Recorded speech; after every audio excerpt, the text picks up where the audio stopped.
tempat acara PKK dan Pembina Posyandu Provinsi Nusa Tenggara Timur, Nyonya Minriati Astiningsi Lakalena. Kepada kita berikan tepuk tangan untuk Ibu Asti. Mari Ibu silakan. Kemudian kami mengundang Kepala Dinas Pemberdayaan Perempuan dan Perlindungan Anak, Pengendalian Penduduk dan Keluarga Berencana DP3A P2KB Ibu Ruth Deleskodat SSI Apoteker MM. Mari silakan Ibu Ruth. Selanjutnya kami juga turut mengundang Wakil Ketua DPRD Provinsi Nusa Tenggara Timur, ada Ibu Kristen Samiyati Pati. Kami mengundang, mari Bu, silakan. Selanjutnya narasumber kita ada pimpinan Lembaga Bantuan Hukum LBH APIK, Ibu Ansi Damaris Rihidara SH. Mari silakan Ibu. Berikutnya kami juga mengundang Kasubdit 4 Renakta Polda Nusa Tenggara Timur, AKBP Ibu Ripka Huberta Hangge SHMH. Mari Bu, silakan. Iya, dan terakhir ini Kepala Stasiun LPP RRI Kupang Ibu Yuliana Martadoki Esos. Mari silakan Ibu. Mari silakan Ibu. Iya.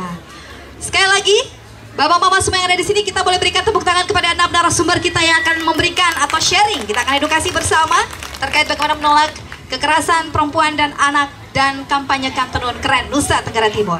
Iya, pastinya selama 2 jam ke depan kita akan bahas soal topik ini, dan nanti di pertengahan acara kami mengajak Bapak Ibu semuanya yang ada di Jalan Car Free Day saat ini di Jalan El Tari, boleh bisa menyampaikan pertanyaan kepada narasumber terkait dengan topik kita yang kita angkat pada pagi hari ini, rekan Vero. Ya, itu sesi diskusi akan kami buka ya. Oleh karena itu kita akan langsung saja memulai seluruh rangkaian. Namun baik, sekali lagi kami sampaikan bahwa siaran talk show kita pada pagi hari ini kami siarkan. Oleh karena itu saya langsung menyapa para pendengar RRI Kupang, Pro 1 dan juga Pro 4, juga RRI Atambua, RRI ND, RRI SP Rote, SP Sumba, SP Alor, SP Labuan Bajo, dan juga pemirsa yang sementara menyaksikan kami di YouTube channel RRI Kupang. Nah, rekan-rekan, kalau kita bicara soal Kartini, memang pada zaman itu Kartini punya visi yang sangat luar biasa terhadap perempuan, di mana berharap bahwa peran perempuan ini lebih luas lagi.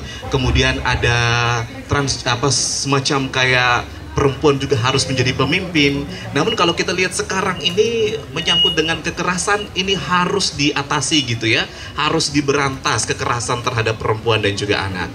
Betul, karena sekali lagi perempuan, dari perempuanlah maka ada yang namanya generasi penerus bangsa. Ini harus kita pahami. Oleh karena itu bentuk penghargaan dan kasih sayang penting untuk diberikan kepada mereka dan tentunya anak.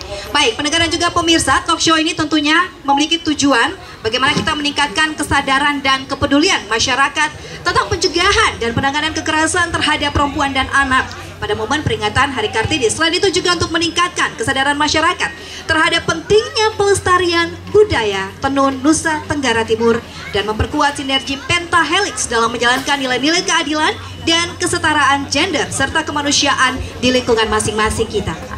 Dan yang pastinya kegiatan ini juga menyasar masyarakat di 22 kabupaten kota yang ada di Provinsi Nusa Tenggara Timur. Jadi ini lebih luas lagi gitu ya rekan Vero, agar melalui talk show ini yang disiarkan secara langsung di RRI Kupang,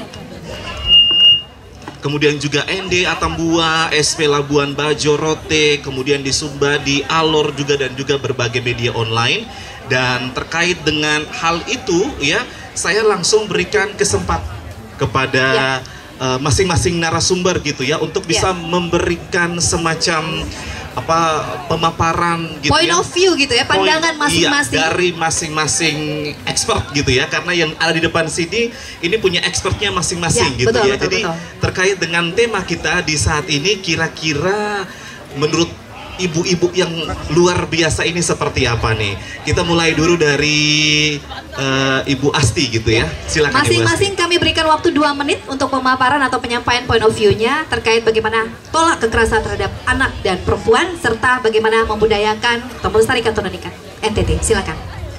Baik, terima kasih. Selamat pagi Bapak Ibu, adik-adik, anak muda NTT yang hadir di sini, dan juga teman-teman pengurus TPPKK di seluruh kabupaten kota di NTT ini, dan juga para tamu undangan, teman-teman dari BKOW, dari Dharma Wanita, dan dari berbagai elemen dan lembaga perempuan dan pemerhati perempuan dan anak yang ada di seluruh NTT. Juga ada adik-adik kita, anak-anak SMP, anak-anak SMA, perguruan tinggi juga perwakilannya. Terima kasih sudah hadir dalam acara ini. Jadi kenapa kita gunakan momen Car Free Day ini untuk melakukan kegiatan kampanye tolak kekerasan terhadap perempuan dan anak, dan juga membudayakan cinta tenun NTT ya. Karena memang ini dalam rangkaian hari peringatan Kartini, kemudian kita melihat bahwa persoalan besar yang ada di NTT saat ini, yang pertama stunting, yang kedua tentang kemiskinan ekstrim, yang ketiga ini yang menjadi keprihatinan kita bersama adalah tentang kekerasan terhadap perempuan dan anak, terkhusus akhir-akhir ini adalah tentang kekerasan seksual. Ya, sehingga kami ingin supaya hal-hal ini menjadi perhatian kita bersama, menjadi kepedulian kita bersama. Jangan anggap hal yang biasa, jangan kemudian kita tidak peduli tentang hal ini, karena menurut saya kita harus melindungi perempuan dan anak. Karena apa? Ibarat rumah, perempuan ini adalah tiangnya. Kalau tiangnya ini rusak, tiangnya ini dilukai, tiangnya ini rapuh, maka bangunan itu akan ambruk. Hancur, ya? Maka saya umpamakan, kalau NTT tidak memperbaiki dan tidak memperhatikan hal ini, maka NTT juga akan menuju pada kehancuran. Jadi saya pikir dari ini kita mulai bersama-sama untuk bagaimana kita memperhatikan isu-isu ini dan bergerak bersama. Karena itu kami gunakan di sini ada kata kolaborasi, sehingga kami undang dalam kesempatan ini adalah kesempatan pertama TPPKK bersama seluruh lembaga organisasi perempuan yang ada di NTT, juga CSO, LSM yang ada, dan seluruh pihak yang terkait dengan isu perempuan dan anak ini, kita bertemu di sini silaturahmi, dan kemudian biasanya kalau dari silaturahmi ini akan muncul hal-hal baik yang bisa kita kerjakan bersama di tengah gempuran efisiensi saat ini. Harus kolaborasi, harus gotong royong. Setuju ya Ibu Arya dan juga dari Bapak Ibu semuanya, sehingga ini bisa menjadi gerakan kita bersama dan bisa kita perbaiki bersama-sama untuk NTT yang lebih maju, sehat, cerdas, dan sinambungan ya, dan berkelanjutan. Demikian. Oke, kita kasih tepuk tangan untuk Ibu Asti, luar biasa. Kita bergerak lagi ke kanan. Ibu Ruth, silakan.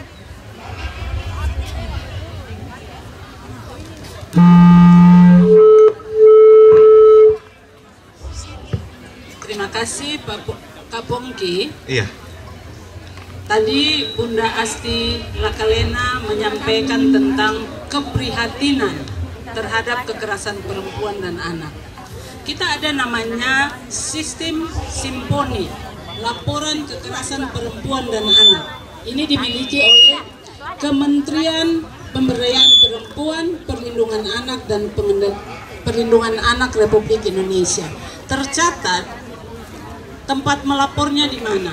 UPTD PPA Provinsi dan UPTD PPA seluruh NTT. Catat di sini bahwa laporan kekerasan di UPTD PPA Provinsi tahun 2024 adalah 398 kasus. Kasus kekerasan seluruh NTT memprihatinkan 1688. Artinya kita tidak bisa tinggal diam, berkolaborasi. Coba kita lihat peningkatan kasus kekerasan. Tahun 2023 per bulan laporan di UPTD PPA 26 kasus. 2024 33 kasus. Dan tahun 2025 baru sampai di bulan Maret sudah tercatat laporannya 47 kasus. Sehingga kita perlu sama-sama berkolaborasi.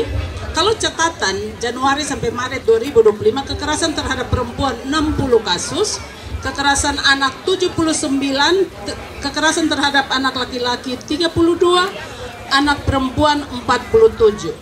Kesempatan ini saya menghimbau Bapak Mama, Saudara semua, anak-anak mahasiswa, siswa SMA, siswa SMP, kalau mendengar ada kekerasan fisik, psikis maupun kekerasan seksual, laporkanlah di Sapa 129. Ini call center bebas pulsa. Sapa 129 atau di WA 0813 kali 111 129 129. Saya ulangi, 08 111 129 129. Nah, kampanye ini penting untuk masyarakat. Ada satu kesalahan Kak Pongki, bahwa kalau ada kekerasan dalam rumah tangga, katanya ini urusan rumah tangga. Keliru.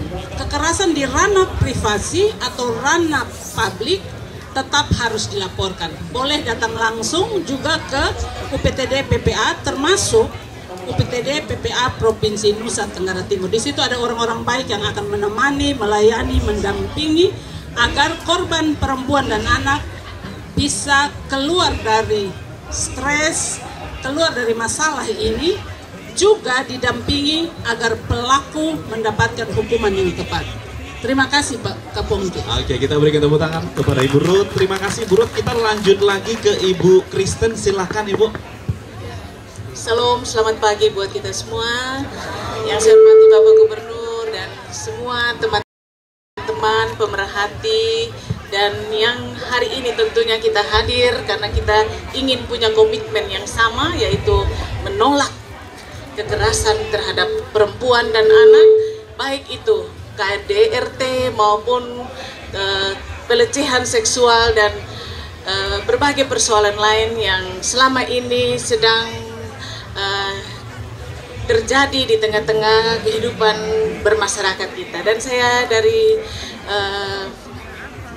lembaga DPRD Provinsi Nusa Tenggara Timur tentunya, dan hari ini saya ingin memberikan apresiasi untuk kegiatan yang dilakukan oleh tim penggerak PKK bekerjasama dengan seluruh stakeholder dalam rangka hari ulang tahun Kartini. Dan tentunya kita tidak akan selesai saja dengan kegiatan ini, tetapi kita lebih untuk bagaimana punya semangat yang sama untuk bisa menyelesaikan persoalan yang sedang terjadi. Dan ini bukan lagi persoalan yang kita harus anggap enteng, tetapi perlu keseriusan. Dan kami sebagai DPRD tentunya ingin ada kebijakan-kebijakan yang bisa menjadi payung untuk pemerintah, bahkan kita semua, untuk bisa menyelesaikan persoalan yang sedang terjadi terhadap perempuan dan anak. Tadi secara garis besar sudah disampaikan oleh Ibu Asti terkait apa yang sedang melanda perempuan dan anak, terutama kita yang ada di Provinsi Nusa Tenggara Timur. Dan kami tentunya akan siap untuk bekerja sama dengan pemerintah atau dengan LSM atau dengan semua yang punya semangat, punya niat untuk bisa kita bersama-sama melahirkan kebijakan, terutama kami di DPRD NTT jelas, tegas, punya fungsi hanya 3. Fungsi legislasi, fungsi budgeting, dan fungsi pengawasan. Ketika kita bisa dengan persoalan yang sedang terjadi ini, kita bisa melahirkan atau menyusun perda, bahkan mengesahkan perda untuk menyelesaikan persoalan, terkhususnya persoalan yang sedang mendesak. Bagi saya ini sudah mendesak, Ibu Asti, Ibu Ruth, dan menjadi darurat, bukan saja human trafficking tapi juga tentang kekerasan seksual. Terima kasih. Oke, terima kasih banyak Ibu Kristen. 2 menit berikutnya saya berikan kesempatan kepada Ibu Damaris. Boleh silakan pendapatnya Ibu.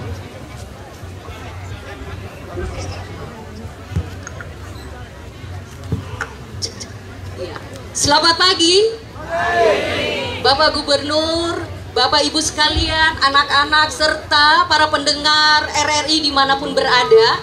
Selamat pagi, salam Kartini. Ya, NTT bisa untuk melawan kekerasan sekaligus mencegah dengan berbagai cara. Salah satunya yang dilakukan oleh pemerintah dalam hal ini. Saya berterima kasih kepada Ibu Asti selaku pembina dari DPPK ya, bersama Pak Gubernur, Wakil Gubernur, para pemerhati perempuan, dari teman-teman Dewan yang saya senang sekali ya, karena ini bagi saya pertama kali pemerintah secara terbuka mengajak masyarakat, termasuk kami adalah ya, organisasi masyarakat sipil yang dibentuk kurang lebih sudah 13 tahun ya, LBH APIK, Lembaga Bantuan Hukum Asosiasi Perempuan Indonesia untuk Keadilan, dan LBH APIK dalam 13 tahun ini sudah menangani 1.300 lebih kasus yang 80%-nya adalah kasus kekerasan terhadap anak, dalam hal ini kekerasan seksual dan KDRT, kekerasan terhadap perempuan. Nah, dari 80% ini saya kira akan terkoneksi dengan apa yang disampaikan oleh Bapak Gubernur tadi, bahwa di lapas ataupun rutan itu 70% penghuninya adalah pelaku kekerasan, terutama kekerasan seksual. Dan ini warning buat NTT. Kita sudah darurat, walaupun kita terlihat biasa-biasa saja ya, jalannya santai ya. Walaupun di pusat sekalipun kita mengalami refocusing budget sekalipun, itu bukan tantangan yang membuat kita tidak bisa bergerak. Terbukti hari ini, bagi saya ini amazing. Ini sesuatu yang luar biasa, gerakan yang dilakukan oleh pemerintah berinisiatif, mengajak semua pihak berkolaborasi untuk melawan kekerasan terhadap perempuan dan anak. Tepuk tangan untuk kita semua.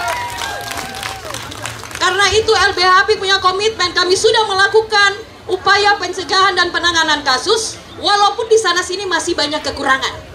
Karena itu saya menangkap frekuensi yang sama dari Bapak Ibu semua yang ada di sini maupun teman-teman yang ada di luar NTT, dalam hal ini di luar Kota Kupang yang mendengar lewat RRI. Terima kasih banyak karena RRI sebagai media yang akan mendorong, membantu kita menyuarakan aksi-aksi besar seperti ini maupun aksi-aksi yang kecil mulai dari dalam rumah tangga. Jadi karena itu saya minta juga media harus terus mengawal semua proses yang dilakukan, termasuk yang dilakukan hari ini, agar gaungnya juga bisa sampai ke desa-desa.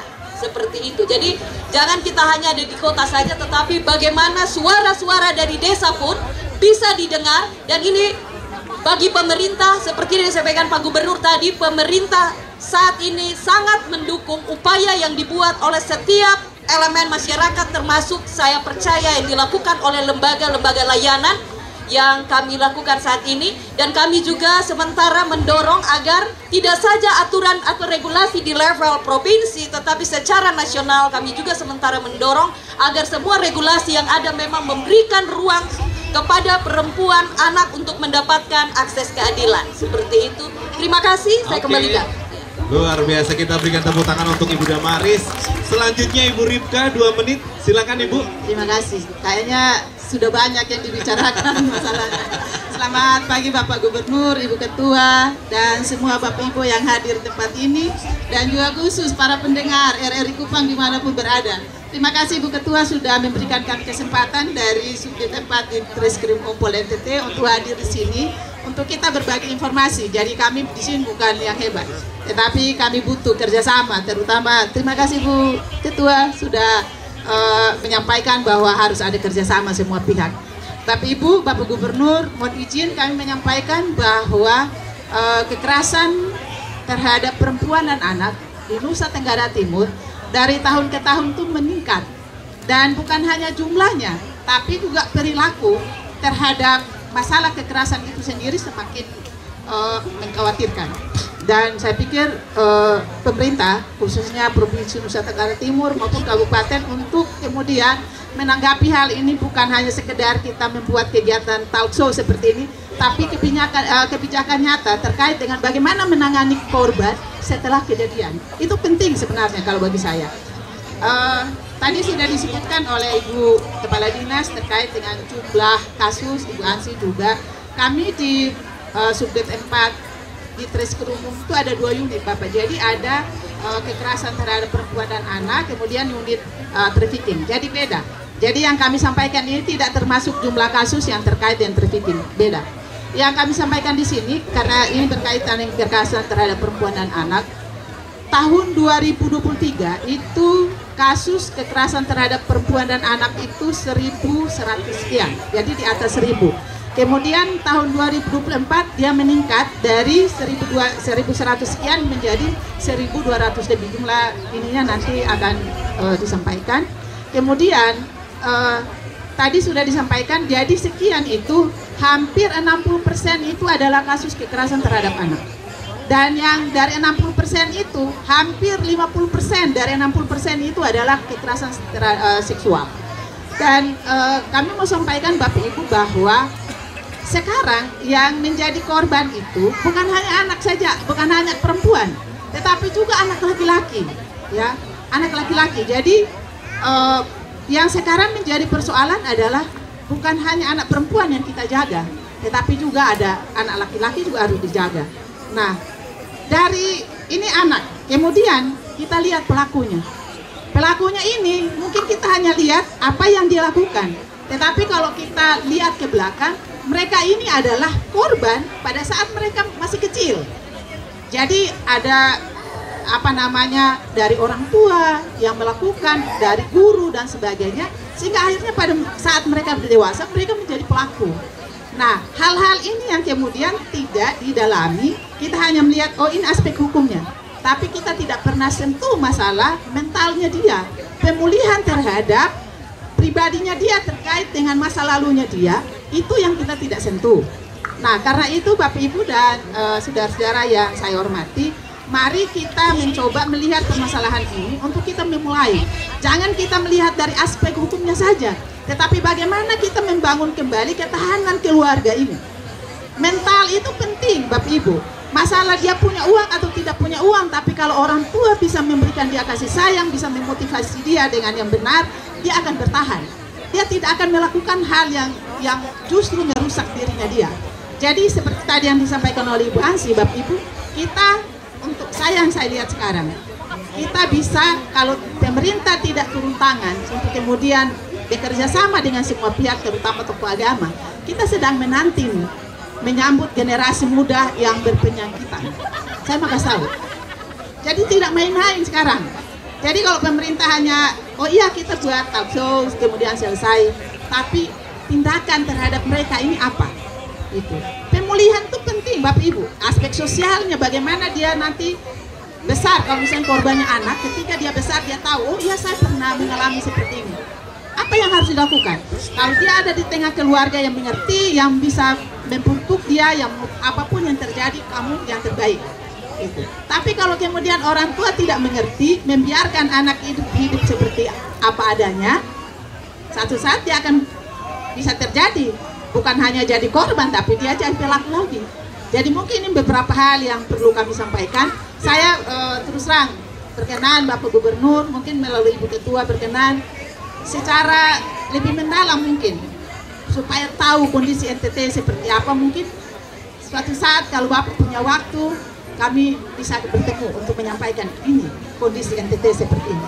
Ya. Itu yang kami harapkan. Terima kasih. Oke, kita berikan tepuk tangan untuk Ibu Ripka. Selanjutnya Ibu Meti, silakan 2 menit Ibu.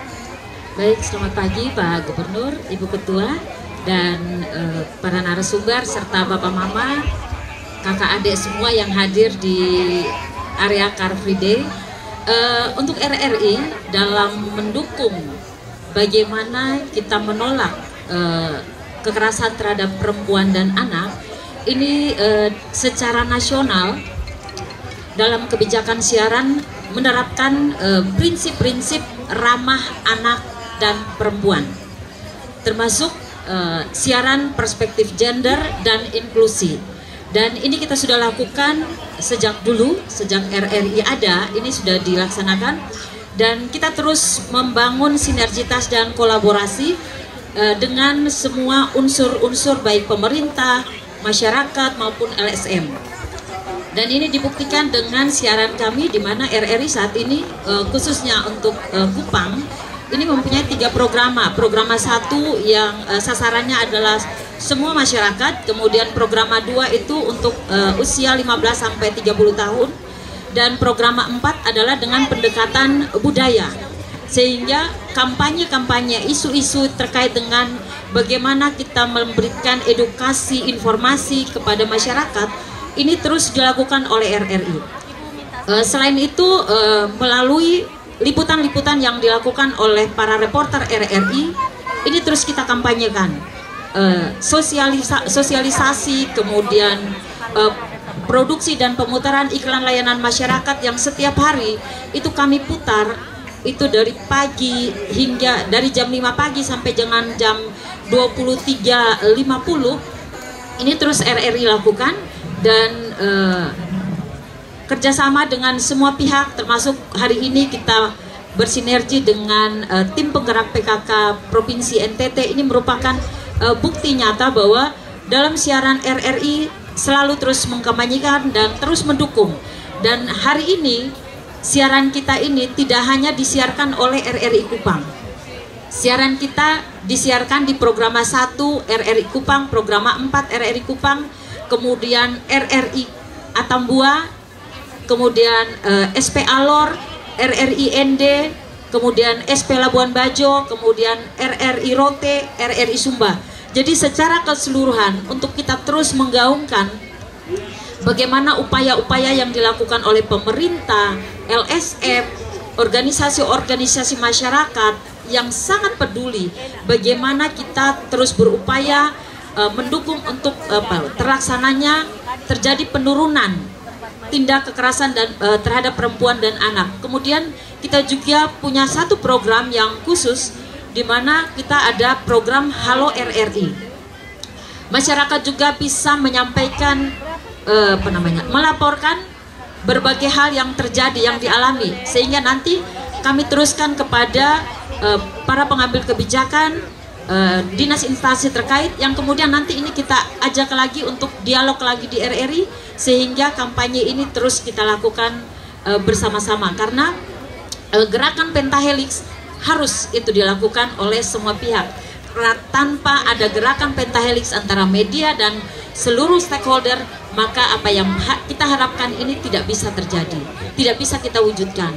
Untuk itu pada kesempatan ini saya juga mengajak seluruh organisasi LSM ataupun organisasi masyarakat lain, dinas instansi baik pemerintah di 22 kota dan kabupaten, mari bersama RRI kita terus mengkampanyekan, kita dukung apa yang menjadi kebijakan baik dari pusat, daerah maupun oleh masyarakat swasta. Saya rasa itu yang dapat saya sampaikan. Terima kasih. Kita berikan tepuk tangan untuk Ibu Meti. Ya rekan Vero, baru kita dengar gitu ya kondisi yang sangat biasa. Ini perlu kita perangi gitu ya, kekerasan terhadap perempuan dan juga anak nih. Iya, mirisnya lagi di Kota Kupang yang paling tinggi ya, 351 kasus di data tahun 2024, padahal ini Kota Kasih. Betul. Apalah artinya Kota Kasih jika justru tingkat kekerasannya paling tinggi di Kota Kupang ini. Betul. Nah, ini penting ini untuk ada yang salah sebenarnya. Ada gitu apa yang salah ya? Baik. Waduh, luar biasa. Saya mau menyapa dulu insan disabilitas yang juga hadir bersama dengan kami. Terima kasih sudah meluangkan waktunya untuk bergabung di talk show. Baik, selanjutnya saya kembali ke Ibu Asti ya. Saya ingin tahu apa saja sih sebenarnya program-program pemberdayaan perempuan dan bahkan juga program unggulan untuk pencegahan kekerasan terhadap perempuan dan anak dalam rangka juga menerjemahkan semangat Kartini. Silakan Bu Asti. Ya, baik, terima kasih. Jadi saya bicara atas nama TPPKK dan juga nanti pembina Posyandu, karena ini irisannya besar juga ya. Yang kita lakukan yang pertama, TPPKK baru selesai kemarin. Dalam 3 hari kita melakukan pelatihan dan pembekalan penguatan kepada lembaga PKK Posyandu dan juga kader-kadernya. 20 lebih orang, hampir 22.000 kader, pengurus dan kader PKK dan juga Posyandu yang kita berikan pembekalan materi tentang pencegahan kekerasan terhadap perempuan dan anak. Nah, ini Ibu Ruth kemarin yang sudah membantu memberikan materinya, beliau sebagai Ketua Bidang 1 di TPPKK. Kemudian kenapa kami juga berikan ini, supaya tahu bahwa ini sebenarnya ini adalah fenomena kita di 22 kabupaten kota, bukan hanya di Kota Kupang saja. Kota Kupang yang sudah mendapat status sebagai kota layak, kota ramah anak, itu pun banyak, besar sekali. Jadi apa kabar dengan yang lain-lain? Sehingga ini Ibu mungkin termasuk juga Pak Gubernur. Sebenarnya saya menyapa dulu tadi, mohon maaf ya Pak Gubernur, saya lupa belum menyapa Bapak Gubernur yang kami kasih dan kita cintai semua.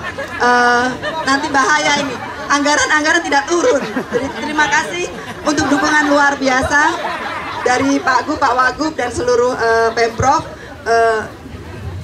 juga dengan Ibu Wakil Gubernur juga Ibu Vera, kami bersyukur bahwa ada tadi Ibu Christine dukungan yang kuat dari Pemprov dan niat yang sama juga, karena sebelumnya kan Pemprov hanya 2 isu, tetapi saya tambahkan, saya bilang Bapak tidak bisa kita cuma 2 isu, ini juga isu besar yang kalau ini nggak diselesaikan itu lingkaran setan. Kemiskinan, stunting, kekerasan perempuan dan anak itu lingkaran setan. Jadi mari kita kerjakan ini juga bersama-sama begitu. Dan terima kasih juga sudah ada mulai sedikit alokasi anggaran untuk kami melakukan kegiatan ini. Sedikit, mungkin nanti bisa diperbesar. Ibu Dewan juga kami mohon. Bukan hanya untuk kami tetapi mungkin UPTD, DP3, kemudian teman-teman CSO yang bergerak di sini ya. Nah, politik anggaran. Jadi itu yang kami lakukan. Pertama adalah bagaimana kita memberikan awareness ini kepada seluruh kader Posyandu dan PKK 22.000. Saya rasa apakah ada Pemprov di sini OPD yang sudah melakukan pembekalan 22.000 orang? Belum ada. Jadi baru PKK yang melakukan itu. Nah, itu satu. Kemudian yang kedua, dalam program-program kami selain intervensi untuk apa yang terjadi saat ini dengan bergerak bersama dengan teman-teman di sini, ada kakak Arsi, mereka saksi minor melakukan advokasi dan pengawalan kasus yang viral tentang yang di Ngada itu. Ini hanya satu kasus yang kita jadikan sebagai pintu masuk untuk membuka kotak Pandora fenomena yang ada. Kami lakukan di sini dengan teman-teman saksi minor di Kupang, di Jakarta, di pusat kami bergerak bersama dengan Forum Perempuan Diaspora NTT. Jadi perempuan-perempuan NTT yang ada di sana ini luar biasa dengan berbagai macam latar belakang, pekerjaan dan apa yang mereka punya. Kita bergerak LPSK, kemudian KPAI, Komnas Perempuan, Komnas HAM, Ombudsman, dan kita semoga nanti minggu depan kita dapat jadwal untuk RDP bersama dengan komisi-komisi di DPR RI terkait dan juga kementerian-kementerian terkait, supaya apa yang kita bawa di sini kita tidak hanya membawa satu kasus yang sedang viral ini, tetapi kita bawa ini adalah kondisi yang ada di NTT dan mungkin juga ini yang menjadi kondisi di seluruh Indonesia, supaya menjadi perhatian bersama sehingga bersama-sama berkolaborasi semua pihak melalui peran masing-masing bisa memberikan kontribusi untuk hal ini. Dan di samping itu PKK dan Posyandu bersama dengan teman-teman yang lain kita melakukan yang penting adalah pencegahan. Itu karena itu kami mendorong supaya Dinas Pendidikan dan juga tim ini untuk SMA karena di provinsi dan di kabupaten, Bapak Ibu Bupati juga bisa mendorong supaya di dinas yang menengah yang SMP ini juga memberikan perhatian yang ini dengan apa? Memberikan materi-materi yang terkait dengan stunting, kemiskinan ekstrim, kemudian kekerasan perempuan dan anak ini wajib di dalam muatan lokal yang ada di sekolah-sekolah itu.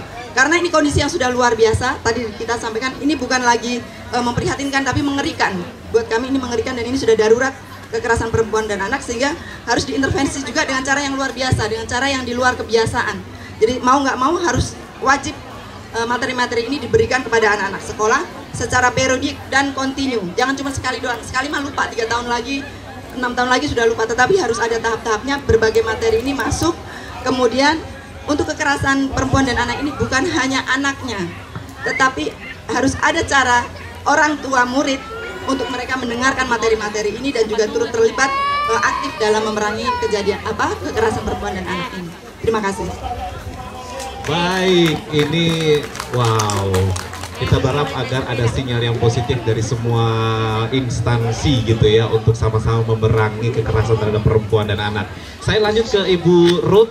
Ya, Ibu Ruth, kalau tadi kan sudah di-spill angka-angkanya ya Ibu Ruth ya. Ini kalau dilihat gitu ya, daerah mana saja yang di tanda kutipnya rawan Ibu yang perlu mendapatkan intervensi? Ya, Kapongki karena tercatat hampir 1.700 kekerasan di tahun 2024 dari satu kota, 21 kabupaten seprovinsi NTT. Artinya apa? Semuanya rawan. Hanya yang terblow up sekarang atau terlaporkan sekarang lebih banyak dari Kota Kupang. Tetapi tidak bisa bilang bahwa yang lain aman, karena Kota Kupang penduduknya lebih banyak. Nah, tadi Bunda Asti sudah menyampaikan kepada kita semua bahwa preventif kampanye stop kekerasan perempuan dan anak sudah dilakukan. Dimulai kemarin rapat koordinasi diberikan materi tim penggerak PKK provinsi dan kabupaten kota, ditambah kader posyandu dan kader PKK sampai di desa. Itu preventif, tapi saya mau sampaikan begini, kalau terjadi kekerasan, mengalami tekanan, ancaman, depresi, kita harus mendampingi dari semua pihak. Supaya apa? Korban mempunyai kekuatan melaporkan, sehingga tidak sebagai korban tetapi keluar sebagai pahlawan. Karena apa? Pelaku harus segera dihukum sesuai dengan aturan yang berlaku. Ibu Ansi dari LBH Apik biasanya mendampingi juga yayasan yang lain supaya memberikan hukuman yang paling berat. Laporan terakhir di UPTD PPA Provinsi Nusa Tenggara Timur, seorang dewasa umur 31 tahun melakukan kekerasan seksual kepada anak-anak kita umur 3 tahun sampai 9 tahun. 5 orang. Nah, kalau melaporkan ke UPTD PPA Provinsi atau UPTD PPA Kabupaten Kota, di sana ada orang-orang baik, ada pekerja sosial untuk membantu korban yang melapor, termasuk psikolog klinik, supaya apa? Tidak mengalami trauma korban ini. Ada yang harus didampingi 1 kali, 2 kali, bahkan sampai 6 kali, 8 kali. Itu yang saya perlu mengucapkan terima kasih kepada Ibu Christine Pati bahwa penentuan anggaran untuk tindakan baik preventif maupun pengobatan kuratif harus diberikan sesuai dengan kasus. Karena kalau tidak, korban tidak segera dibantu dengan psikolog klinik, maka nanti pada saat dewasa mempunyai kekuatan, mempunyai jabatan, apalagi mempunyai uang, trauma itu akan muncul, dia akan melakukan kekerasan yang jauh lebih banyak. Ada satu contoh kasus yang dilaporkan di UPTD PPA Provinsi. 1 orang laki-laki memberikan pelecehan seksual, kekerasan seksual kepada 23 perempuan. 12-nya mempunyai anak. Artinya apa? Anak-anak ini tidak mempunyai status. Padahal kita kampanyekan dalam keluarga harus ada akta nikah, harus ada akta anak. Ini yang bisa membuat anak-anak kita bersekolah. Jadi laporkanlah kekerasan yang didengar, dialami di UPTD PPA Provinsi atau Kabupaten, atau call center SAPA 129 atau nomor WA 08111 129 129. Di sana akan didampingi. Kalau ada luka, didampingi pengobatan. Kalau ada trauma, didampingi psikolog klinik. Kalau harus kekerasan seksual menyebabkan kecelakaan dalam tanda kutip, anak-anak kita hamil, didampingi untuk merawat anak dan ibu. Saya berharap kita mendampingi korban agar korban bisa mendapatkan haknya sebagai anak, haknya sebagai perempuan, dan pelaku harus dihukum sesuai aturan yang berlaku. Demikian Pak Kung. Semuanya tidak ada bisa bilang aman untuk kota, karena kita tercatat 1.700. Artinya setiap bulan di 2024, artinya setiap bulan ada kekerasan perempuan dan anak 76 di NTT. Dan itu masih fenomena gunung es. Berarti masih banyak yang belum terlaporkan. Baik, terima kasih Ibu Ruth. Saya langsung ke Ibu Christine Pati. Ini terkait bagaimana peran DPRD Provinsi Nusa Tenggara Timur nih ya untuk mendukung upaya tolak kekerasan terhadap perempuan dan anak dari sisi regulasi ataupun kebijakan yang berpihak pada perlindungan perempuan dan anak di NTT nih. Sudah sejauh apa dan mungkin ada perencanaan ke depan untuk mengesahkannya? Baik, terima kasih untuk kesempatan yang diberikan kepada kami. Perlu saya sampaikan juga di sini bahwa kami dari DPRD Provinsi Nusa Tenggara Timur itu pada periode yang lalu sudah ada beberapa perda yang kami kesahkan, bahkan menjadi inisiasi DPRD Provinsi Nusa Tenggara Timur, termasuk untuk periode yang lalu itu ada 13 perempuan yang menjadi anggota DPRD Provinsi Nusa Tenggara Timur ada perda perlindungan terhadap perempuan dan anak, ada perda tentang trafficking, ada perda tentang pemberdayaan terhadap ekonomi disabilitas, kemudian ada perda penyelenggaraan kesehatan ibu dan anak. Nah, ini yang sudah secara regulasi sudah kami upayakan untuk bisa membentengi atau memayungi tentang kebijakan. Dan sekarang ini akan menjadi pertanyaan, ya ini terima kasih Bapak Gub betah untuk tinggal dan mendengarkan tentang situasi yang sudah mendesak dan menjadi darurat, sehingga pemerintah dalam hari ini, baik Bapak Gubernur dan jajaran maupun kami sebagai DPRD, selain sebagai fungsi legislasi, kami juga punya fungsi anggaran, dan tentunya Ibu Asti, kami tidak sedang memberikan harapan palsu bagi Ibu Asti, bagi teman-teman OPD, dan Pak Gubernur mendengar langsung hari ini, dan kita tentunya akan terus mendorong, akan mendukung dari sisi anggaran untuk bisa membantu teman-teman yang Dinas Pemberdayaan Perempuan dan Perlindungan Anak. Saya perlu, dan CSO, dan saya perlu sampaikan, ini ada Kakak Asti, bahkan di periode yang lalu atau di tahun yang lalu itu dalam APBD Provinsi Nusa Tenggara Timur, kami mendukung atau kami mensupport untuk teman-teman 10 organisasi perempuan dengan anggaran yang saya tahu mungkin itu juga masih sangat minim, tetapi itulah bentuk kami punya dukungan terhadap pemerhati-pemerhati perempuan yang punya kepedulian untuk bisa menyelesaikan berbagai persoalan yang berkaitan dengan kekerasan terhadap perempuan dan anak. Dan tentunya kehadiran kita hari ini dalam rangka Hari Ulang Tahun Kartini tidak saja sebagai kegiatan seremonial, dan punya beban untuk kami ke depan untuk bersama-sama dengan pemerintah provinsi melakukan berbagai kegiatan atau program selain fungsi pengawasan terhadap perda-perda tadi yang sudah ada, sejauh mana implementasi dan keberpihakan pemerintah dalam hal ini anggaran untuk bisa mensupport teman-teman, terutama mungkin semoga saya tidak salah, belum semua di kabupaten kota ada UPTD terhadap untuk yang bisa langsung bergerak untuk menyelesaikan terhadap berbagai kasus yang sedang menimpa terhadap khususnya bagi kaum rentan, yaitu perempuan dan anak, dan juga kaum disabilitas. Saya baru saja pulang dari Labuan Bajo dan langsung menyaksikan bagaimana seorang perempuan disabilitas dilakukan pemerkosaan. Bahkan sebenarnya si korban ini sudah pernah mengalami satu trauma, bahkan sudah memiliki anak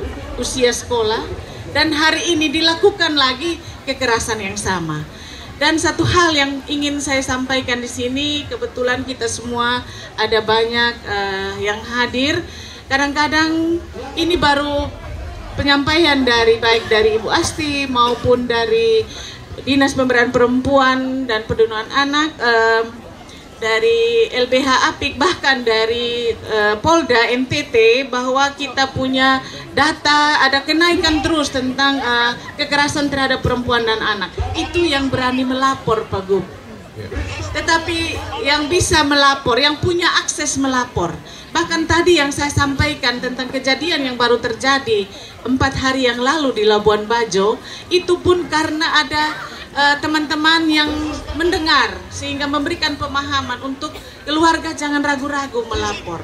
Bahkan mereka takut, katanya nanti kejadiannya di Lembor harus lapornya di Labuan Bajo, siapa yang menanggung biaya, jangan sampai kami akan diperas.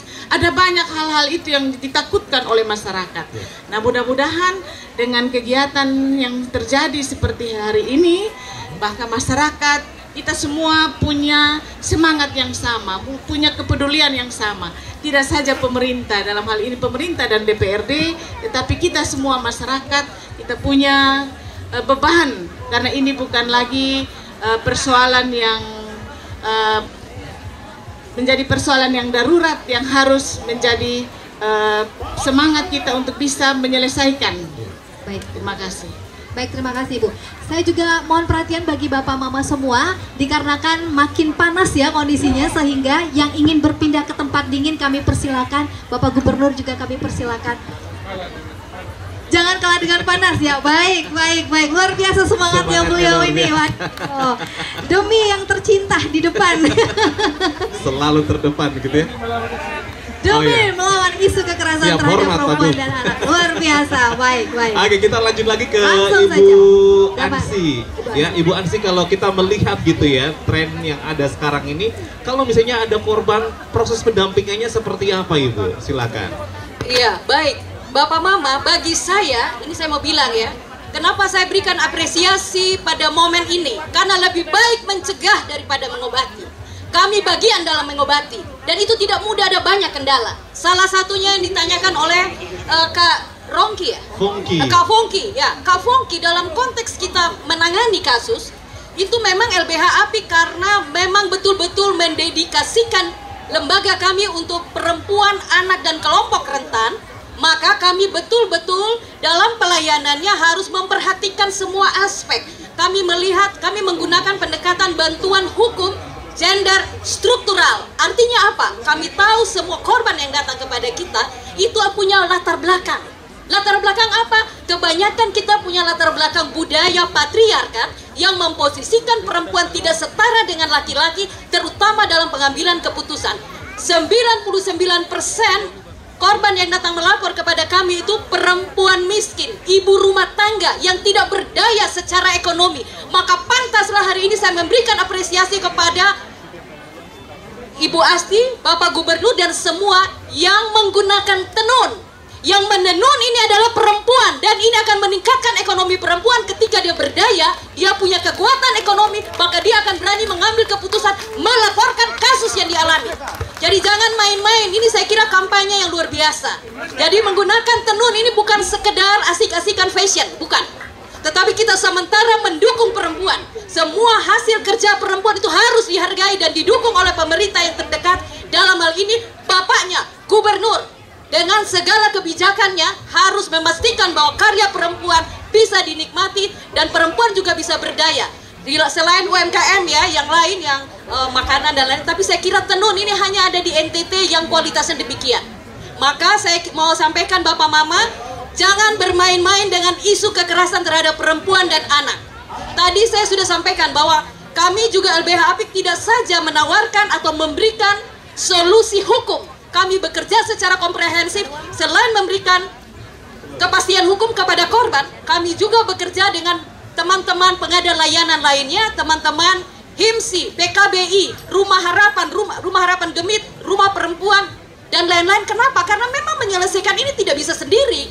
Dan kita perlu kolaborasi. Lebih daripada itu, kami juga terus mengadakan sosialisasi ke semua level, termasuk sampai di desa. Kenapa? Karena di desa di mana tidak ada akses informasi, bahaya. Di situ sarangnya penyamun, sarangnya kekerasan, tidak ada menyuarakan. Maka saya terus berterima kasih kepada RRI yang bisa menjangkau semua. Saya berterima kasih kepada pemerintah hari ini yang bagi saya tergetar ya, karena Bapak Gubernur, Ibu, dan semua jajaran, juga teman-teman Dewan yang luar biasa yang tadi sudah menyampaikan. Ada Ibu Ankolin juga di sini, saya kira suaranya cukup vokal, dan juga Ibu Christine. Saya berterima kasih, dan juga ada Ibu Berta. Teman-teman Polda ini juga luar biasa. Dalam segala keterbatasan mereka terus berjuang mendukung gerakan kami untuk menyelesaikan kasus-kasus kekerasan terhadap perempuan dan anak. Bapak Mama, saya kira, saya mau sampaikan juga di sini, kerja-kerja kami terbatas. Dalam kerja kolaborasi kami juga berkoordinasi dengan Komnas Perempuan, Komnas HAM, dengan LPSK, Lembaga Perlindungan Saksi Korban, KPAI, dan saya mau kasih tahu bahwa LPA juga di NTT ini juga bekerja keras untuk salah satu isu yang sementara kita hadapi bersama.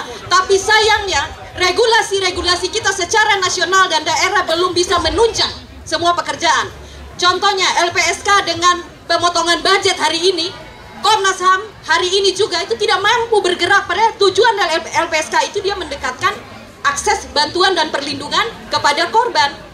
Ya, tapi mereka terbatas. Akhirnya apa? Kerja-kerja kami juga ada tantangannya di sana. Selain tantangan kultur patriarkat, di mana kasus yang masuk itu nanti apa? Dibilangnya, jangan buka kasus atau laporkan, itu aib, membuka aib. Ya, yang aib itu perbuatannya, melapornya bukan aib. Begitu. Kalau kita mau selamatkan orang, maka laporkan dia. Tujuan kebanyakan perempuan melapor itu bukan untuk menghukum, tapi hanya memberikan efek jerah. Tapi cara baca patriarkat seolah-olah bahwa dia betul-betul ingin bercerai, sehingga angka kekerasan yang berdampak pada perceraian itu juga cukup tinggi. Dan yang dilaporkan kepada kami dalam konteks perceraian, dalam perceraian yang dilaporkan kepada kami itu 80% itu akibat atau backgroundnya kekerasan dalam rumah tangga. 20% itu baru ada orang lain atau ada simpanan. Tapi 80% KDRT dilatar belakangi oleh angka kekerasan. Itu perbuatan kekerasan baik secara fisik, psikis, penelantaran, dan kekerasan seksual. Seperti itu. Jadi saya kira memang NTT tidak bisa kita diam-diam saja ya, begitu. Jadi saya meminta semua pihak tetap berkolaborasi, saling support, dan sistem yang ada dibangun saat ini, saya berterima kasih karena semua pihak semakin banyak. Dan saya mau bilang bahwa apa yang kita lakukan ini tidak sia-sia, bahkan ini yang harus dilakukan. Pencegahan lebih utama dari mengobati. Itu deh, Bu. Terima kasih. Oke. Terima kasih, Bu Ansi. Luar biasa. Merdeka. Merdeka dan tolak kekerasan terhadap perempuan dan anak. Waduh, saya jadi semangat dengarnya Ibu nih kalau dari tadi itu luar biasa semangat berjuang. Baik, kita lanjutkan lagi. Saya mau menyapa Ibu Berta. Kan tadi dibilang Ibu Berta ya. Jadi sapaan akrabnya Ibu Berta. Ya. Mama Berta ini terkait dengan penanganan kasus yang melibatkan anak atau perempuan ya. Ini bagaimana pendekatan yang digunakan agar proses hukumnya ini tetap berpihak kepada korban. Begitu Ibu. Ya, terima kasih untuk pertanyaannya. Secara teknis sudah diatur dalam perundang-undangan. Jadi itu sudah wajib hukumnya untuk kemudian dalam penanganan perkara korban harus didampingi dari Peksos, dari LBH dan sebagainya. Itu secara teknis sudah harus dilaksanakan. Jadi tidak ada kendala. Yang berikut adalah sekarang ini kita sedang membutuhkan psikolog, ya, psikolog. Dan yang sekarang bukan hanya psikolog, tapi sekarang harus dilampirkan juga masalah hasil pemeriksaan ahli forensik psikolog. Jadi kalau ahli ini bisa, tapi untuk kasus-kasus tertentu harus ada dari forensiknya. Sekarang ini untuk anak, khusus untuk anak itu sudah harus dilampirkan. Mungkin secara teknis tidak terlalu susah. Yang saya ingin tanggapi sedikit adalah pertanyaan tadi terkait dengan daerah mana yang rawan. Oke. Untuk Nusa Tenggara Timur. Karena ini sangat penting untuk kemudian kita semua memberi perhatian. Tidak hanya sekedar kita omong masalah kekerasannya, tapi wilayahnya di mana kita tidak terlalu tahu. Tadi sudah disampaikan bahwa kontribusi paling besar adalah Kota Kupang. Kenapa? Karena Kota Kupang itu adalah kota jasa, harus diingat, untuk masalah kekerasan seksual. Tempat kejadian itu hotel, losmen, kos-kosan. Jadi ini membuka kita semua yang kebetulan bab mama yang rumahnya ada kos-kosan atau mungkin dekat dengan losmen dan sebagainya. Ini mohon diperhatikan. Kalau misalnya ada anak-anak yang usia sekolah, kalau misalnya dia keluar masuk di situ mungkin harus dikasih perhatian. Harus cek ini apa nih datang ke situ. Karena ini yang terjadi di Kota Kupang. Hotel juga begitu, mungkin kami harus bersyukur bahwa kejadian yang viral kemarin itu bisa terungkap karena kerjasama dengan pihak hotel sebenarnya. Jadi kami itu awal itu gelap sebenarnya, ini siapa ini orangnya. Tapi karena dengan informasi dari hotel, pihak hotel, itu yang kemudian bisa diungkap sebenarnya. Jadi butuh perhatian dari kita semua. Kenapa? Yang saya pernah baca bahwa kemajuan pembangunan tidak selamanya memberikan kesejahteraan, tapi ada hal-hal yang juga perlu diperhatikan di situ terkait dengan masalah mental. Karena tidak semua orang bisa menikmati kesuksesan, tidak semua orang menikmati pembangunan. Ada juga yang tadi seperti disampaikan oleh Ibu Ansi tadi, ada masyarakat kita yang masih hidup di bawah kemiskinan, mereka butuh sentuhan dari pemerintah. Nah ini caranya, bukan hanya sekedar kasih uang saja sebenarnya, tapi bagaimana supaya masyarakat itu mereka memiliki mental untuk kemudian bisa berjuang. Kalau kita hanya kasih, oh iya beras tiap bulan sekian, uang sekian, itu sama dengan kita kadang-kadang mending nambobokan sebenarnya. Mereka pikir, oh iya Sony kerja juga Sony apa-apa, nanti bantuan dari pemerintah. Tapi bagaimana memotivasi supaya mulai dari anak sampai orang tua mereka berjuang. Itu sebenarnya pentingnya di situ. Jadi bukan hanya kita kasih uang dan sebagainya, tapi memotivasi mereka untuk mereka kuat di dalam perjuangan diri mereka itu penting. Terutama anak-anak sekarang. Contoh misalnya kita semua punya anak mungkin yang masih anak-anak dibiarkan tidur sampai jam 7 atau menjelang mau ke sekolah baru kasih bangun, masih harus begini. Saya rasa itu didikan yang kurang pas sebenarnya. Jadi kalau dulu, zaman dulu kita yang tinggal di kampung, orang tua bangun jam 4 pagi, kita harus bangun jam 4 pagi, ya mungkin kita yang menikmati sekarang. Dulu mungkin kita dongkol dan sebagainya, tapi hasilnya kita nikmati sekarang. Mungkin kalau Bapak Gubernur dulu, minta maaf, kalau tidak pernah dipanas, tidak mungkin bisa dulu bertahan di sini. Akhirnya dia bertahan, mohon maaf, semua ibu-ibu semua duduk di sini. Tidak mungkin kalau misalnya Bapak Sony geser, kemudian yang lain geser, Sony mungkin masalahnya di situ. Jadi itu kenapa? Itu motivasi sebenarnya. Itu contoh teladan buat kami yang muda, yang sekarang. Iya. Jadi kalau pimpinannya tetap betah duduk di sini, Sony mungkin lah yang tidak mungkin Ibu pindah duduk di situ. Jadi apa yang di belakang? Ayo. Jadi hari ini full vitamin D ya Ibu Berta ya. Wah, vitamin D untuk tulang. Wah, luar biasa. Kuat kita. Ya harus tulang kuat supaya bisa bergerak untuk tas betul, gitu ya. memberantas. Terima kasih Mama Berta. Oke, saya ke Ibu Meti. Ibu Meti, tadi kita sudah mendengarkan ada budaya laki-laki yang lebih kuat di situ gitu ya. Dalam hal ini faktor yang menyebabkan seperti kekerasan terhadap perempuan. Nah ini bagaimana dari RRI sendiri ini dapat membantu mengubah paradigma atau pola pikir masyarakat yang cenderung mentolerir kekerasan dalam rumah tangga atau kekerasan terhadap anak, Ibu Meti? Baik Kak Pungki, seperti yang tadi sudah saya sampaikan bahwa RRI ini terus mengkampanyekan penolakan kekerasan terhadap perempuan dan anak. Kita di Pro 2, jadi kita tidak hanya organisasi-organisasi masyarakat LSM ataupun dengan DP3A, tapi juga kami dengan Forum Anak Nusa Tenggara Timur. Mereka dengan gaya khas mereka, dengan kemampuan mereka mengajak, mengkampanyekan bagaimana menolak kekerasan terhadap anak. Dan ini rutin setiap minggu mereka bersiaran di Programa 2 karena itu adalah segmennya adalah sasaran untuk anak usia 15 sampai 30 tahun. Kemudian Persatuan Psikolog Nusa Tenggara Timur ini juga rutin bersiaran di RRI untuk terus mengkampanyekan, mengajak masyarakat untuk jangan takut untuk melaporkan, termasuk dengan Ibu Ruth kita sudah melakukan tanda tangan kerjasama sehingga ini rutin setiap minggu di Programa 1 maupun Programa 4 ini terus melakukan sosialisasi dan kampanye.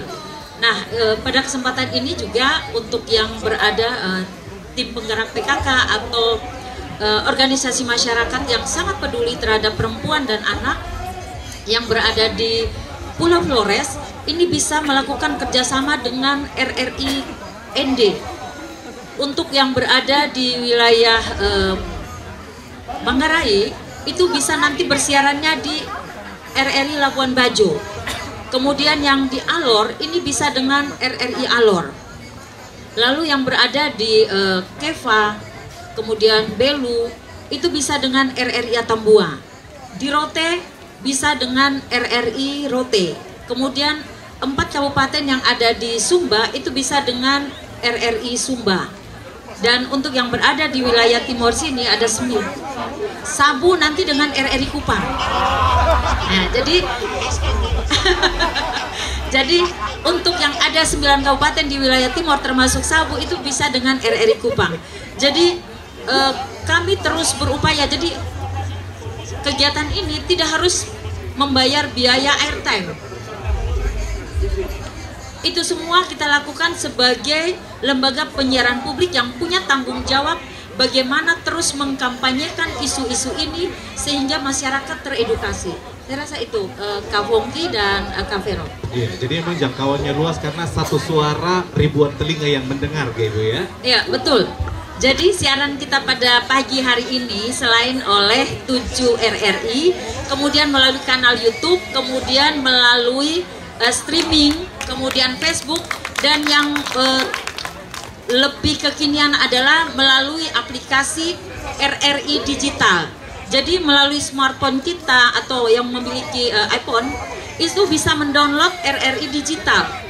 Jadi dimanapun bisa mendengarkan siaran RRI. Dan saat ini tidak hanya RRI Kupang, ada 69 stasiun RRI dari Sabang sampai Merauke, dari Miangas sampai Pulau Rote, termasuk 33 stasiun produksi yang berada di daerah terluar yang berbatasan langsung dengan berbagai negara yang memiliki wilayah berdekatan dengan Indonesia. Seperti kita di NTT, kalau berbatasan dengan Australia ada RRI Rote, kemudian dengan Timor Leste ada RRI Alor dan RRI Atambua. Saya rasa itu, Kak. Oke, terima kasih Bu Meti. Memang untuk sebuah perubahan itu harus diajarkan berulang-ulang. Itu menurut Alkitab gitu ya. Untuk mau berubah memang harus disampaikan secara ulang-ulang dan RRI itu bisa disampaikan gitu ya. Baik. Bagaimana rekan Vero, kita lanjut gas? Kita lanjutkan gas, jangan pakai rem. Langsung saja pertanyaan berikut ya. Saya lemparkan kepada Anda yang hadir. Satu mahasiswa, satu masyarakat sipil, dan satu dari insan. Oh boleh, ini disabilitas. satu. Sudah ada di sini satu. Pak Gub juga boleh.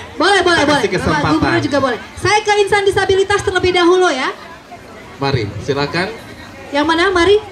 Oh mari. Mari Kakak. Dari sini juga boleh, bisa ya? Ya dari situ saja. Siap. Boleh. Jadi atur saya Bu Vera. Baik. Saya punya pertanyaan biar gampangnya begini. Soal kekerasan terhadap perempuan dan anak ini kan pasti ada gejalanya di tengah masyarakat kita gitu. Apa cara paling mudah masyarakat bisa mengenali bahwa indikasi awal itu sudah terjadi di semua level? Mau di sekolah kah, di rumah kah, di tetangga kah, dan seterusnya. Jadi masyarakat bisa paham bahwa indikasi-indikasi awal yang harus juga segera dicermati itu bisa kita lihat. Tadi Bu Berta mengatakan ketika ada anak-anak sering keluar masuk di losmen, di kos-kosan, di hotel, itu berarti ada indikasi terjadi. Nah kemudian kalau itu kita sudah lihat, lapornya kemana? Jadi tadi kanal-kanal sudah dibuka, tapi kalau boleh dibikin lebih mudah lagi. Mulai dari misalnya desa kah, kelurahan kah, atau kecamatan, bisa lebih dekat lagi. Jadi jangan terlalu banyak dia naik terlalu ke atas ke provinsi atau ke kabupaten kota, tapi yang terdekat yang bisa dilakukan. Apakah pospol kah, atau kemana kanal terdekat yang bisa kita pergi. Yang kedua juga, saya pikir kami para pemimpin ini juga punya kontribusi. Keteladanan pemimpin itu juga menyebabkan di bawah mengikuti. Kalau pemimpinnya seperti apa, di bawah juga akan seperti itu. Kalau boleh juga dari semua yang tadi berbicara, tolong memberikan kriteria apa model-model pemimpin yang harus membuat ini bisa dicegah dengan baik. Jangan sampai contohnya pemimpinnya mungkin membiarkan atau bagian dari yang membuat kadang-kadang kata-kata mungkin sederhana gitu, tapi bicara hal-hal yang menjurus kepada kekerasan terhadap perempuan dan anak-anak. Dan tadi saya ingatkan lagi bahwa dulu itu kita takut dengan anak perempuan ketika beranjak dewasa. Sekarang laki-laki lebih berbahaya lagi. Saya dapat data bahwa HIV AIDS itu tumbuh justru di kalangan orang-orang homoseksual, dan itu laki-laki. Dan itu menembus semua tembok-tembok yang selama ini kita nggak bisa duga ada terjadi. Jadi kesatuan-kesatuan yang macam-macam itu, ASN, macam-macam itu juga sekarang sudah jebol juga dengan hal semacam ini. Jadi yang kedua soal tadi keteladanan yang perlu dipikirkan. Yang ketiga soal budaya ini. Ini saya minta betul tolong para teman-teman dari Polri, walaupun sudah ada yang namanya orang bilang sudah ada penyelesaian budaya, tetap diproses. Ini kan selalu terjadi karena habis kejadian itu datang, ini kita sudah selesaikan secara adat budaya. Kasih babi lah, sapi lah, kasih kain lah, datang dari keluarga, datang bicara, kemudian itu dianggap selesai. Mulai besok itu model itu sudah tidak ada lagi. Jadi kita harus memastikan bahwa apabila ada kekerasan terhadap anak dan perempuan, tidak ada penyelesaian budaya, masuk hukum. Biar semua orang bertobat. Pemimpin juga bertobat, di sekolah-sekolah bertobat, di semua bertobat. Jadi kalau ini dibiarkan apa-apa adat selesaikan, nanti tidak pernah selesai ini urusan. Jadi kita semua bersepakat juga apabila ada kejadian, proses hukum. Pakai pasal-pasal tadi yang bila perlu berlapis-lapis. Saya pikir itu saja dari saya, terima kasih. Terima kasih. Dari Ilmu Politik, Fisip Undana, yang juga mengajar mata kuliah Perempuan dan Politik. Saya tadi belum mendengar, mohon maaf, bagus banget tindakan preventif, kuratif ya.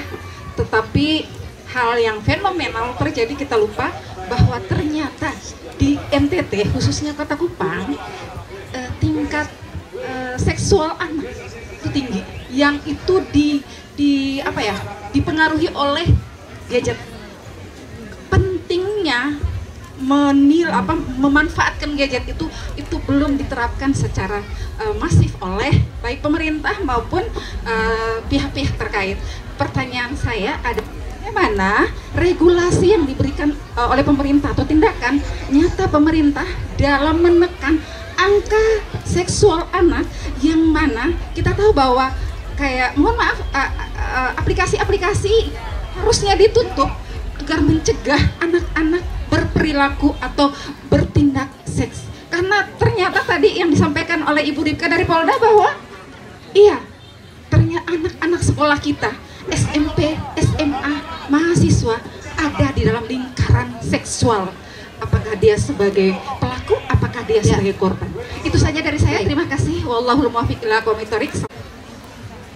Ibu Berta dulu menjawab apa yang disampaikan pertanyaan, Ibu Asti dulu ya. Ibu Asti dulu, Boleh, kemudian boleh. Ibu Berta dan Ibu Ansi. Ya, penyampaian mungkin merangkum semua, boleh pertanyaan disampaikan ya. Betul. Terima kasih. Jadi sebelum saya jawab, saya akan sampaikan, mengutip datanya dari Ibu Ruth. Kalau pengaduan yang di provinsi saja ya, di DP3A provinsi, tahun 2024 itu 398, hampir 400 setahun 2024. Pengaduan sampai dengan bulan Maret 2025, 3 bulan, sekitar 140-an. Kalau setahun kali 4 kurang lebih berarti 600.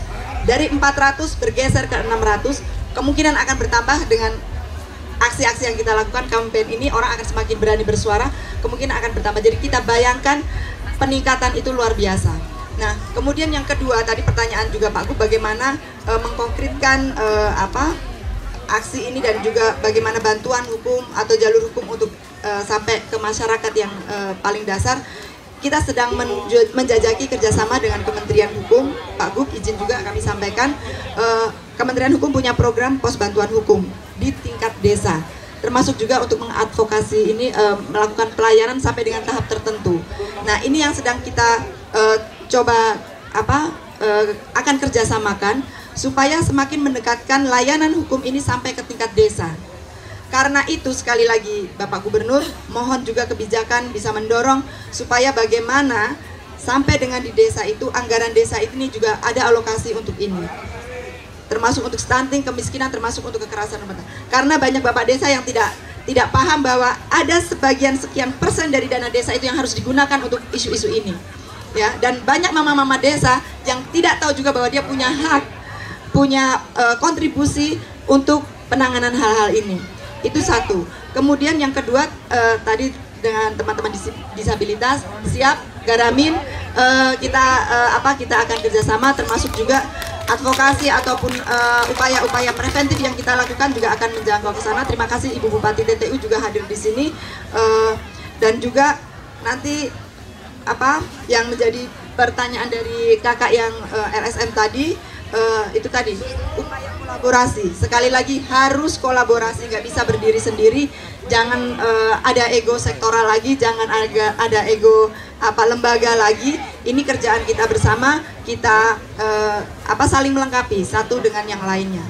Kemudian saya harapkan ketika semua upaya ini sudah dilakukan, maka tujuan besar kita NTT menjadi rumah yang aman. nyaman untuk para perempuan dan anak-anak di seluruh NTT ini. Terima kasih. Oke. Bicara soal kebijakan-kebijakan lagi, tadi ada singgung soal kebijakan juga ya, Ibu Wakil Ketua DPRD, silakan. Baik, terima kasih dan mohon izin saya tidak merespon satu persatu. Merangkum saja, Ibu. Ya, saya hanya merangkum. Jadi kalau tadi yang sudah saya sampaikan, kalau dari sisi kebijakan bahwa kami tentunya setelah ini ada Ibu An dan saya lihat tadi ada beberapa anggota DPRD provinsi ada di sini mengikuti walaupun mereka tidak duduk stay di kegiatan kita, dan kami akan berupaya dalam kapasitas kami tadi selain sebagai fungsi legislasi telah melahirkan perda-perda yang langsung untuk bisa menyelesaikan persoalan, tetapi baik tadi sudah disampaikan bahwa belum sampai kepada akar rumput. Ini terkait implementasi dan ini menjadi tanggung jawab kami untuk di waktu-waktu yang akan datang untuk kembali perda-perda yang memang perlu kita upgrade untuk mengikuti situasi dan kondisi yang saat ini sedang terjadi. Terutama juga Pak Gub mungkin dari sisi anggaran, dan saya minta teman-teman dari terima kasih Pak Gub, dan tentunya kami dari sisi politik anggaran siap mendukung, dan kami hanya minta teman-teman khususnya misalnya dari Dinas Pemberdayaan Perempuan dan Perlindungan Anak untuk kembali merancang atau meng-grand design untuk nanti melakukan rapat dengar pendapat dengan kami, bisa juga dengan LSM, sehingga persoalan yang sedang darurat atau sedang mendesak ini tidak lagi menjadi hal yang ditanggapi biasa-biasa saja, tetapi semangat ini perlu kita lakukan dengan kolaborasi dengan semua stakeholder yang ada untuk kita bisa segera menyelesaikan persoalan, tapi terlebih untuk melakukan preventif, untuk jangan lagi terjadi kekerasan-kekerasan terhadap perempuan dan anak, baik itu KDRT maupun kekerasan seksual. Iya. Sekian dan terima kasih. Terima kasih Ibu Kristen. Ibu Christine, maaf ya. Ibu Christine, sorry. Terima kasih. Ibu Berta, silakan tambahan.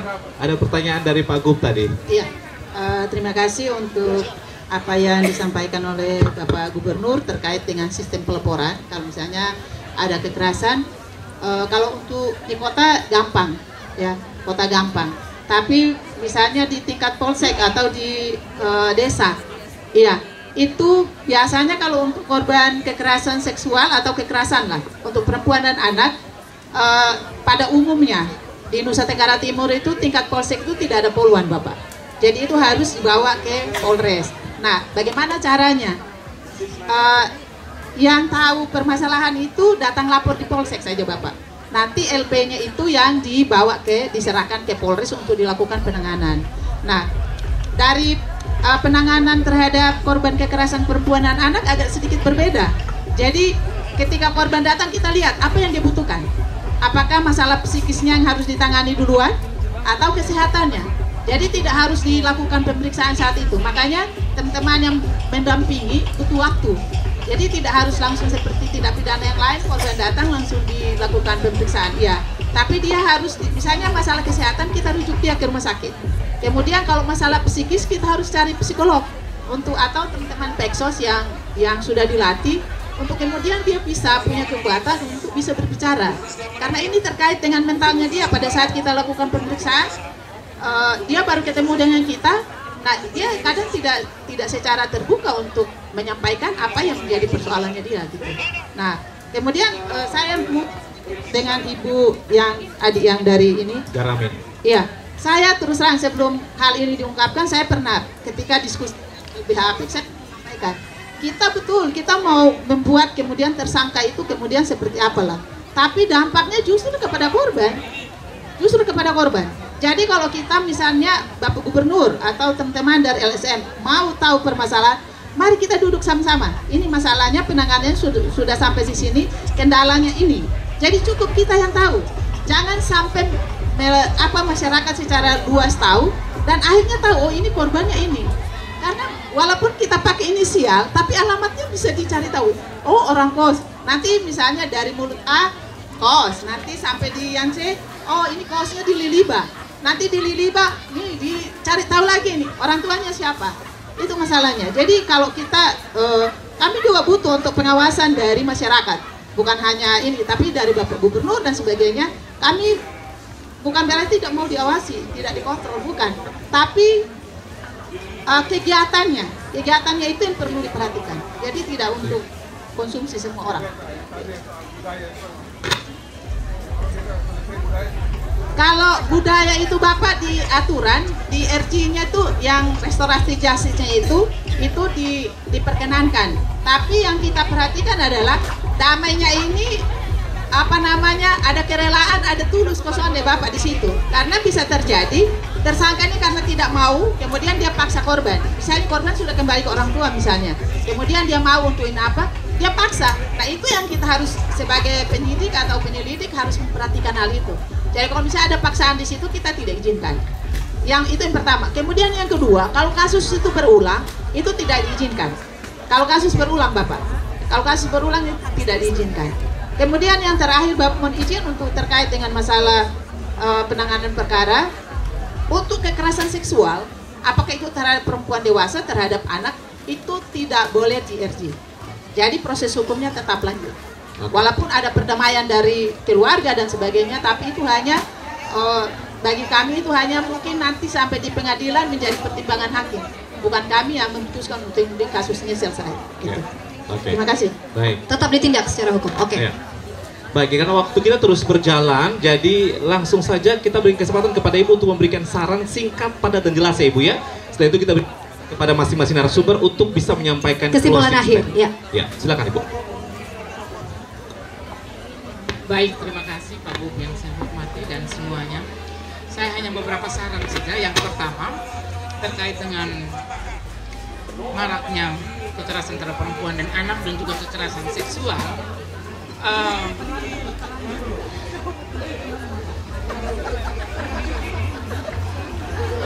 Ada beberapa hal yang perlu saya sampaikan. Yang pertama, kita harus kampanyekan pelapor KDRT adalah pahlawan.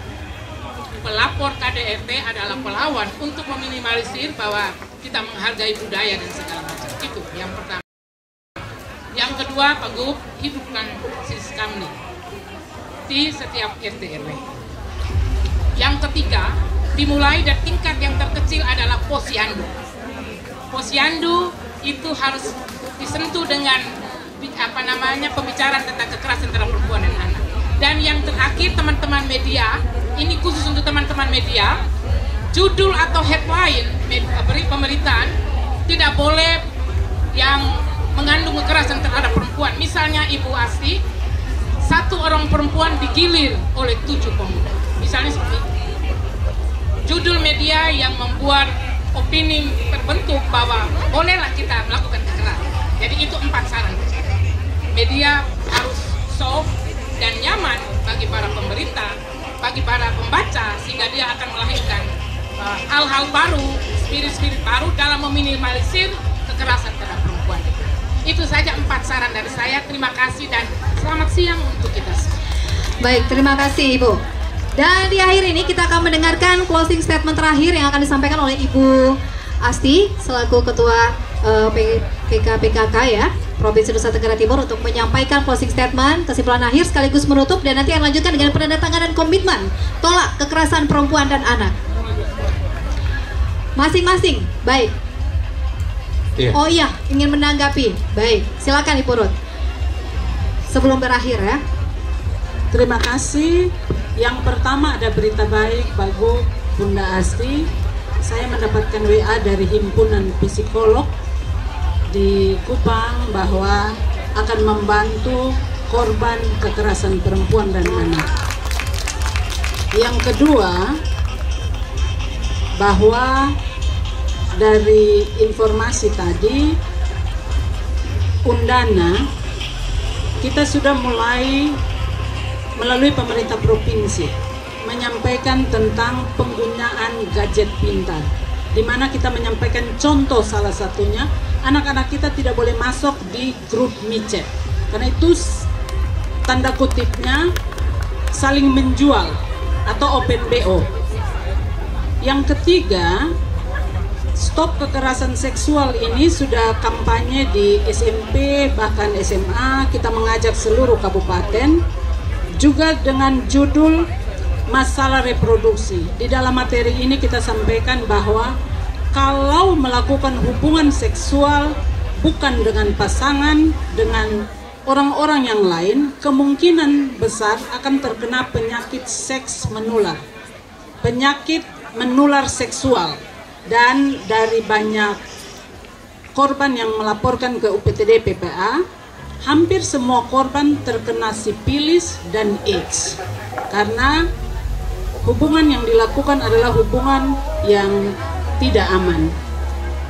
Terima kasih Ibu Christine Pati bahwa kita sudah didukung. Sampai saat ini memang kita belum banyak mendapatkan dana, khususnya pada saat efisiensi, tapi kita berkolaborasi, banyak NGO sudah membantu kami pemerintah Provinsi Nusa Tenggara Timur untuk melakukan kampanye dan penanganan kasus korban kekerasan perempuan dan anak.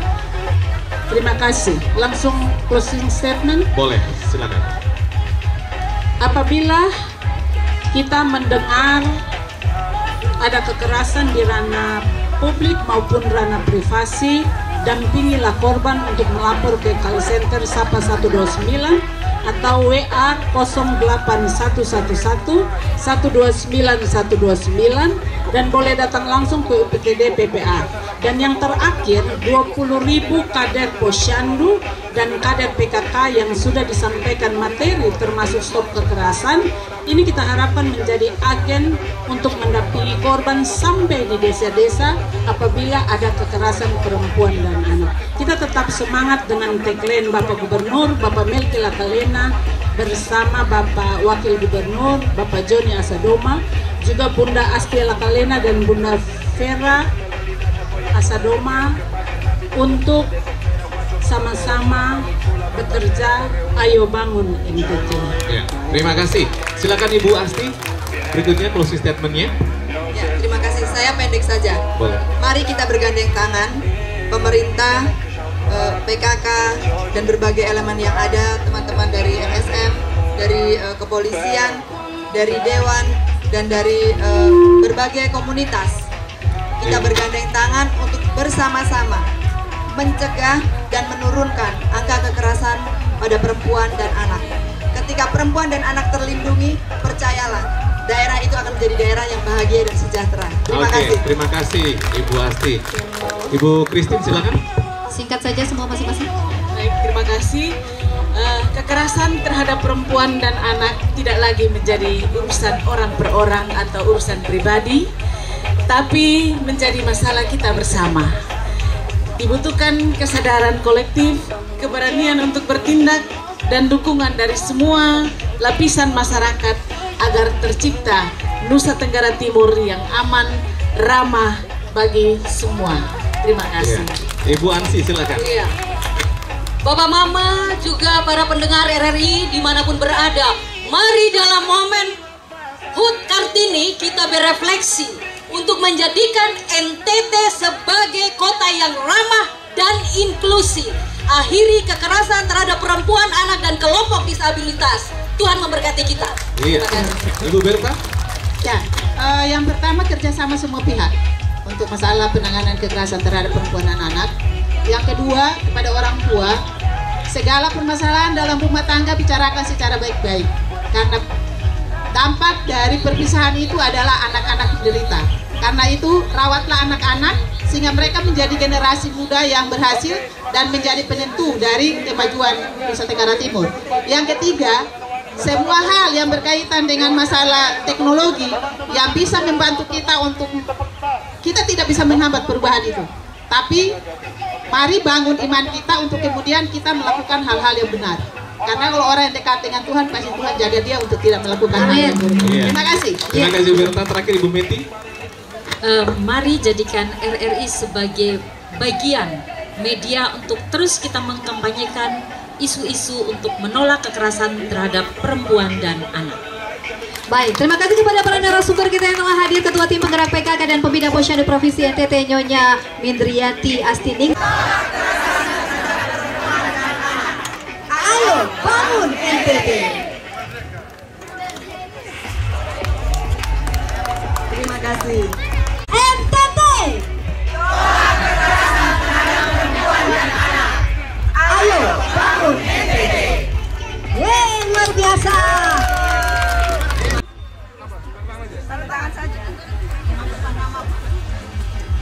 Kepala OPD yang ada, Ketua Tim Penggerak PKK Provinsi Nusa Tenggara Timur, Pak Sekda, DPR dulu.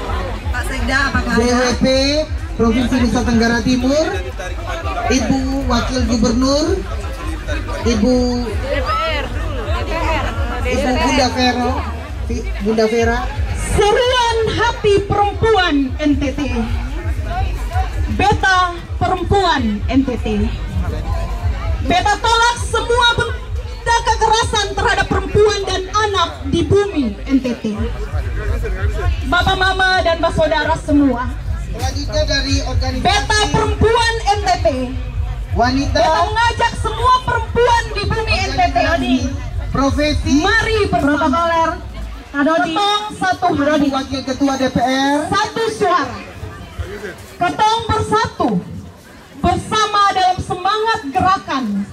Ketong teriakan disabilitas, stop kekerasan terhadap perempuan dan anak, organisasi media, di bumi NTT, partai politik, perguruan tinggi, SMA, SMP, Kupang, hentikan kekerasan dalam rumah tangga, disabilitas, ASN pemerintah Provinsi NTT, lindungi anak-anak dari eksploitasi dan pelecehan. PKK Provinsi, Kota, Kabupaten, hapus stigma kekerasan, koperasi, organisasi pemuda, rumah sakit, dorong pelaporan dan penegakan hukum yang adil, didik masyarakat untuk membangun budaya tanpa kekerasan.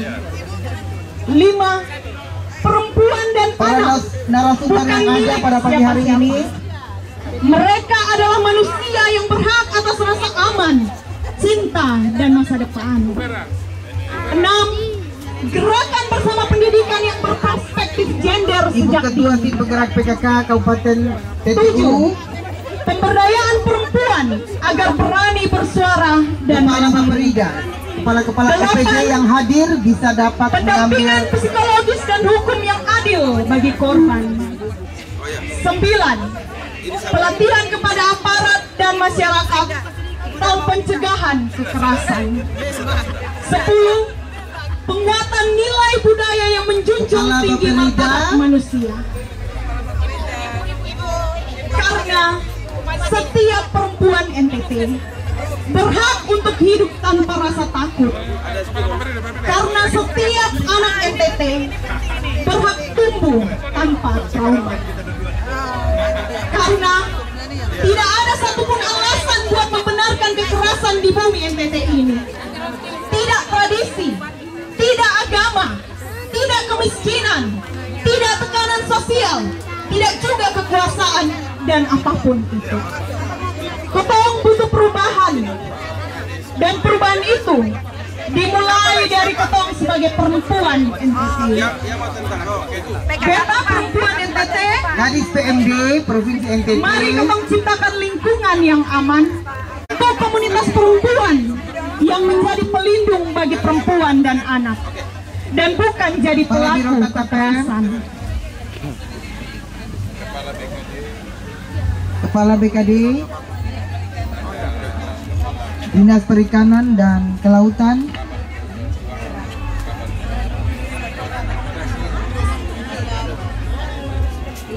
PLT Kaban Keuangan,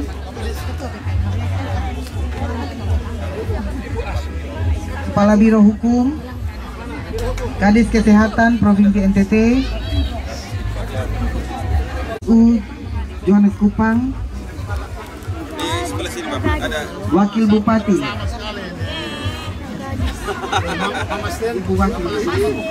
Ibu Wakil Bupati TTU,